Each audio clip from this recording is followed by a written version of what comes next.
Hi everyone. Last year I posted a three-part series on the 2004 Honda CRV car camper that I built out. And it's a new year, probably actually almost coming up on 1 year since I posted those. And I think we're kind of getting back into fall camping because it's literally too hot right now. I'm trying to beat the heat with this quick video. And I got a lot of views. Thank you everybody. And a few people were looking for the plan. So in this video, I'm going to go through some of the components on the bed platform that I built, along with a supply list for the lumber and the hardware, and all of the measurements down to, I think, 1/4 of an inch on most of these. So stay tuned. I'm going to go through the process. I'm going to put up some still photos with the dimensions so you can either take a screenshot or draft them out yourself. And my biggest suggestion when I built this out was, because it's being raised up and there's wheel wells that you have to work over, was I actually used a bunch of cardboard boxes and recycling to get the height that I needed. And then I had a few big sheets of cardboard, pretty stiff cardboard, that I used as the platform on the top so that I could really set it in, draw it out, cut it out. And I actually used that cardboard as a template when I cut the individual pieces, especially when you get into the rounded corners and the wheel wells where you're having to make rounded corners. It's really hard to measure those. So if you can make yourself a template out of cardboard, it's going to help you a lot. That was just my hack that worked for me and saved me a lot of time. So I'm sitting in the back of my car, and the most important piece that goes in first is this U-shaped component. The main piece on the back is going to be your main center support for the entire thing, along with these side panels that are built out accordion style with hinges. So this back piece, I'm using 2x12s, which, you know, lumber, it's really 11 1/4, but 2x12s, and I've actually sandwiched them together. There's actually 2 of them, and I'll show you in the diagram that there's one on each side bolted together. Really, I screw them together. And then you have some components on the top to get you at the proper height, and then hinging the side pieces to it.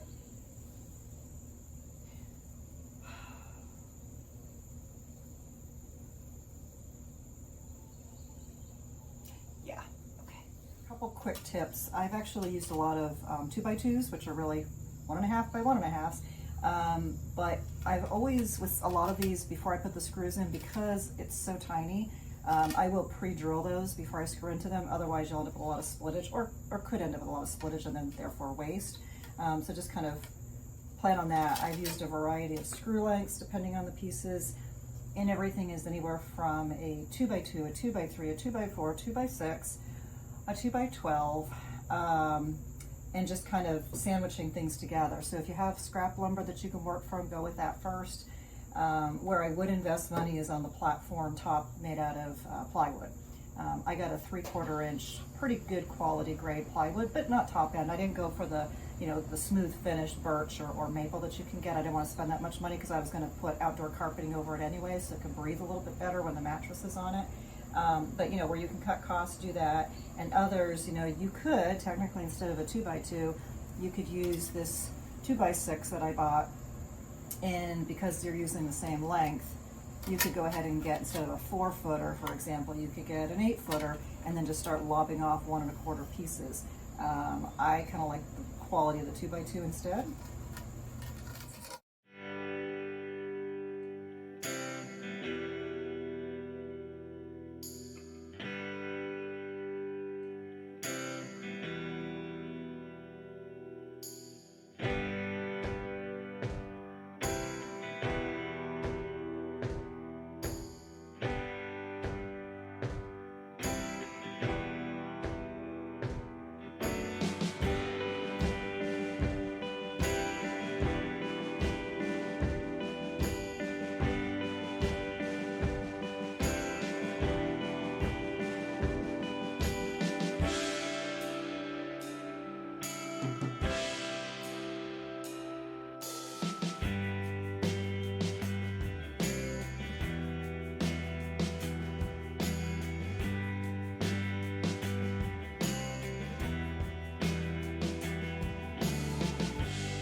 This is gonna set across the top up here. And the first year I made it, I think you can see it's got like little brackets, little braces.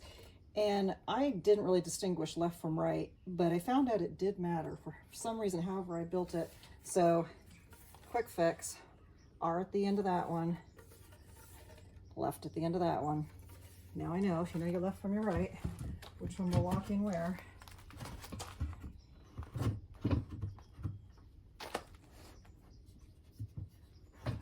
we go. And that way also you ensure everything is completely square when we lock it down. Normally I do this and then I'll put the anchors in, but I just wanted to show you the anchors. So that is the square base.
You'll also be using more 2x2s to build out the framing for the 2x4 leg to sit in.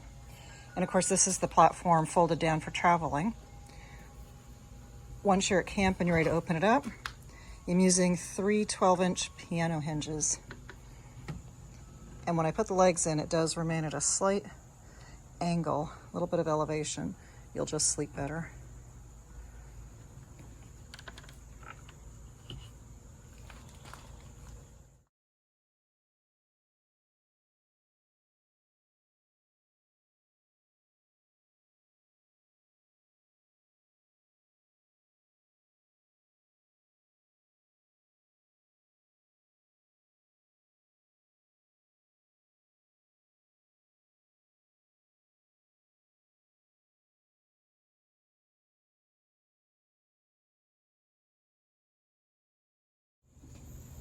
Couple other things to note with this build.